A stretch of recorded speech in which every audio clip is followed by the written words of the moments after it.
ದಾವಣಗೆರೆ ಜಿಲ್ಲೆಯ ಜಗಳೂರು ತಾಲೂಕಿನ ಹಾಲೇಕಲ್, ಬೀಚೋಡು, ಅಸ್ಕೋಡು, ಪಲ್ಲಗಟ್ಟೆ ಗ್ರಾಮ ಪಂಚಾಯಿತಿಗಳ ವ್ಯಾಪ್ತಿ ಸಿಇಒ ಗಿತ್ತೆ ಮಾಧವ ವಿಠ್ಠಲರಾವ್ ಅವರು ದಿಢೀರ್ ಭೇಟಿ ನೀಡಿ ಅಭಿವೃದ್ಧಿ ಕಾಮಗಾರಿಗಳ ವೀಕ್ಷಿಸಿದರು. ಆಸ್ಪತ್ರೆ, ಸರ್ಕಾರಿ ಶಾಲೆಗಳ ಪರಿಸ್ಥಿತಿ ಪರಿಶೀಲನೆ ನಡೆಸಿದರು. ಬೆಳ್ಳಂಬೆಳಗ್ಗೆ ಸಿಇಒ ಹಾಲೇಕಲ್, ಅಸ್ಕೋಡು, ಪಲ್ಲಗಟ್ಟೆ ಗ್ರಾಮ ಪಂಚಾಯಿತಿ ವ್ಯಾಪ್ತಿಗೆ ಭೇಟಿ ನೀಡಿ ಗ್ರಾಮದ ಜಲಜೀವನ್ ಮಿಷನ್ ಯೋಜನೆಗಳ ಪೈಪ್ಲೈನ್ ಕಾಮಗಾರಿ ವೀಕ್ಷಿಸಿ ಗುಣಮಟ್ಟ ಪರೀಕ್ಷಿಸಿ ನಂತರ ಗುಣಮಟ್ಟ ಕಾಮಗಾರಿ ಕೈಗೊಳ್ಳಲು ಅಧಿಕಾರಿಗಳಿಗೆ ಹಾಗೂ ಗುತ್ತಿಗೆದಾರರನ್ನು ತರಾಟೆಗೆ ತೆಗೆದುಕೊಂಡು ಚಳಿ ಬಿಡಿಸಿದರು.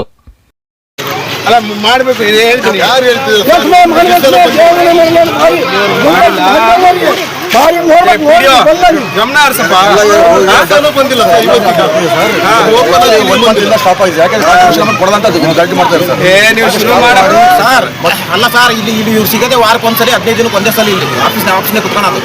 ಇನ್ನೇನ್ ಕೆಲಸ ಮಾಡ್ತಾರೆ ಸರ್ ಇಲ್ಲಿ? ಇಡೀ ಊಟದ ಸಮಸ್ಯೆ ಇದೆಪ್ಪ. ಪಂಚಾಯತ್ ನೋಡ್ಕೊಳ್ತಾ ಇಲ್ಲಪ್ಪ ನೀವು.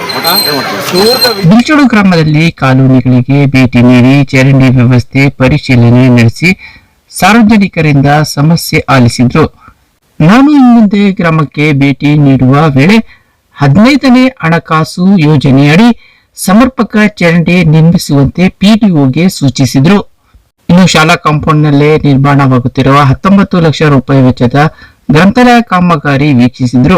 ಗುಣಮಟ್ಟ ಬುನಾದಿ ಹಾಗೂ ನೆಲಮಹಡಿ ಕಟ್ಟಡ ನಿರ್ಮಿಸಬೇಕು, ಇಲ್ಲವಾದರೆ ಅರ್ಧಕ್ಕೆ ಅನುದಾನ ಸ್ಥಗಿತಗೊಳಿಸಲಾಗುವುದು ಎಂದು ಎಚ್ಚರಿಸಿದರು.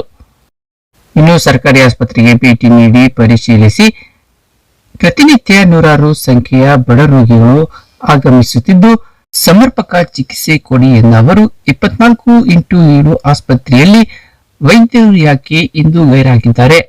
ಸಿಇಒ ಬಂದರೂ ಇಲ್ಲ ಎಂದು ಶೋಕಾಸ್ ನೋಟಿಸ್ ಜಾರಿ ಮಾಡಿದ್ರು. ಇನ್ನು ಸರ್ಕಾರಿ ಶಾಲೆಗೆ ಭೇಟಿ ನೀಡಿ ಮಕ್ಕಳ ಜೊತೆ ಸಿಇಒ ಸಂವಾದ ನಡೆಸಿ ಚಿಕ್ಕ ಮಕ್ಕಳ ಜೊತೆ ಕಾಲ ಕಳೆದ್ರು. 20, 17 ಹೇಳಿ. ಜೋರಾಗಿ ಸ್ವಲ್ಪ ನನ್ನ ಕಿವಿ ಸರಿ ಇಲ್ಲ.